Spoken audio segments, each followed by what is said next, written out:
Hi and welcome back to Mike Makes It. Today we're having a very quick look at a hole saw set I bought from Screwfix a good few years ago, and it's always caused me a problem. I can cut holes in steel, that's the whole idea of it, but not very well. I'll demonstrate, we'll get over the drill press, but these are fine. The hole saws themselves, not a problem. It's the Arbour that came with a Titan saw set. Not very good quality. I've upgraded to a Starrett and I'll show you the difference.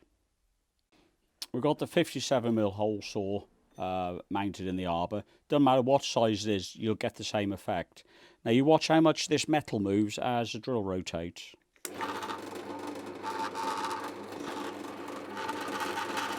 You know, we shouldn't be having this movement on there. It will cut through the steel, but it doesn't give you a clean cut. You can see the circlist wants to try to cut out the metal. Here's acceptable. But this is where it's gone off centre, so you don't really end up with a nice circle. I'll show you I'll put the Starrett Arbour in now and you see the difference.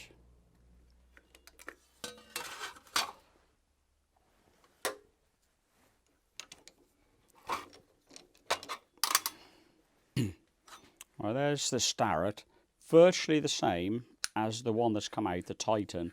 A little bit different in this makeup, how the pins drop into the saw. You push that, pins drop out into the saw to stop the saw actually rotating and stripping the thread out. Similar makeup, not quite the same, so it's come out of a different factory, thankfully, but it will fit these blades or saws. See, yeah, pop that through. So I'm going to change all the saws, just the Arbour.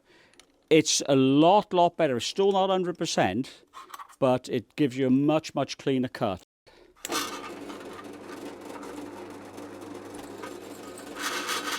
There we go. Very little movement. There is a slight rock, but nothing like it was with the original Titan Arbour. So yeah, you pay your money, you get the quality. The Starrett Arbour was only about £15 from Amazon.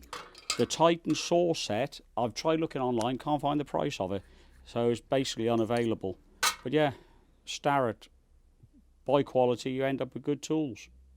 Thanks for watching.